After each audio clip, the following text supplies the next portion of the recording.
என்றும் நேஸ்மணி சமையலில் இன்றைக்கி நம்ம பார்க்க போகிற ரெசிபி டீ கடை போண்டா தாங்க பண்ணியிருக்கிறோம். ரொம்ப ஈஸியாகவும் ரொம்ப டேஸ்ட்டாகவும் மொறுன்னு பண்ணியிருக்கேங்க. இன்றைக்கி பிறந்தநாள் மட்டும் திருமண நாள் கொண்டாடுற எல்லோருக்குமே வாழ்த்துக்கள். இப்போ வாங்க நம்ம ரெசிபி எப்படி பண்ணலான்னு பார்த்துடலாம். 2 பல்லாரி வெங்காயத்தை கட் பண்ணி வச்சுருக்கிறேன். கொஞ்சமாக மல்லிச்செடி எடுத்துருக்கிறேன். கொஞ்சமாக கருவேப்பிலை, 2 பச்சை மிளகாவை கட் பண்ணி வச்சுருக்கிறேன். இப்போ நம்ம மாவை பிசைஞ்சிக்கலாங்க. நான் மாவை பிசைஞ்சிக்கிறதுக்கு கொஞ்சம் அகலமாக ஒரு பாத்திரம் எடுத்துருக்கிறேன். இதில் கட் பண்ணி வச்சுருக்கிற எல்லாத்தையுமே சேர்த்துக்கலாங்க. பாருங்கள், கொஞ்சமாக பெருஞ்சீரகம் சேர்த்துக்கலாம். நம்ம மிளகாய் காரத்துக்கு சேர்த்துருக்குறோம். கொஞ்சமாக வத்தப்பொடியும் சேர்த்துக்கலாங்க. ஒரு அரை ஸ்பூனுக்கு சேர்த்துக்கலாம்.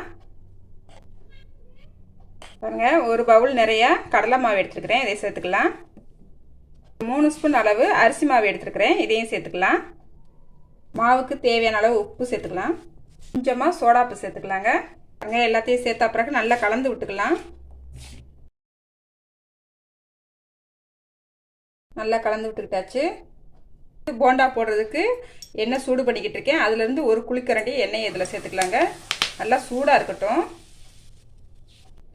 கூட ஒரு 1/4 கரண்டி சேர்த்துக்கலாங்க. நல்லா கலந்து விட்டுக்கலாம். அடியிலேருந்து மாவு எடுத்து கலந்து விடுங்க. மேலே டபக்குன்னு எடுத்திங்கன்னா சுட்டுரும். அதனால் லைட்டாக அடி மாவை எடுத்து மேலே போட்டோம்னா கொஞ்சம் ஹீட் நல்லா போயிடும். ரொம்ப மாவை வந்து அமுக்கி கலந்துடக்கூடாது. பாருங்கள், நல்லா கலந்து விட்டுக்கிட்டாச்சு. இப்போ கொஞ்சமாக தண்ணி ஊற்றி நல்லா பிசைஞ்சிக்கலாங்க.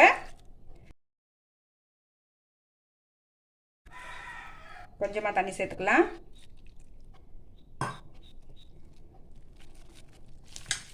ரொம்ப அமுக்கி நம்ம பிசைறதுனால வடை வந்து ரொம்ப இருகலாக வந்துடும். அதனால் லைட்டாக தான் நம்ம பிசைஞ்சுக்கணும்.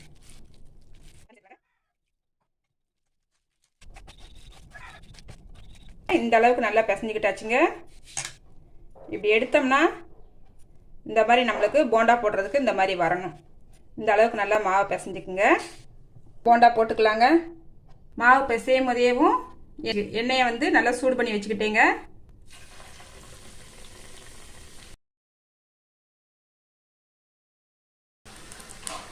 ஒரு நிமிஷம் ஆன பிறகு நல்லா திருப்பி போட்டுக்கலாம்.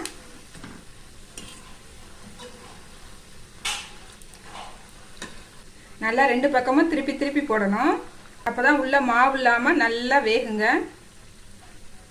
2 பக்கமும் நல்லா திருப்பி போட்டு எல்லா சைடுமே நம்மளுக்கு நல்லா வெந்து வந்துருச்சு பாருங்க. ஒன்று போல் வெந்திருக்கு பாருங்க. நல்லா செவக்க இந்த அளவுக்கு வெந்தா போதும். இப்போ நம்ம எடுத்துக்கலாம். இதை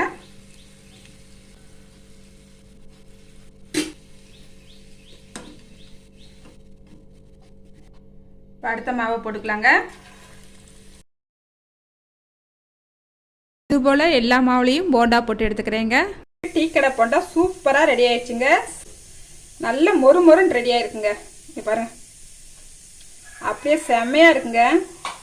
சாப்பிட்றதுக்குமே அப்படியே மெதுவாக மேலே ஃபுல்லாக மொறுன்ட்டு சாப்பிட்டு பார்த்துறேன் எப்படி இருக்குன்ட்டு. ஃபஸ்ட்டு டேஸ்ட்டு செம்மையாக இருக்குங்க. அப்படியே எல்லா போண்டாவுமே அப்படியே மொறுன்னு இருக்குங்க மேலே. இது செய்கிறதுமே ரொம்ப நேரம் ஆகாதுங்க. கடகடன் மாவு பிசைய வேண்டியது, போட்டு எடுக்க வேண்டியது ஒரு 1/4 மணி நேரம் கூட ஆகாதுங்க. கடகடன் செஞ்சு முடிச்சிடலாம்.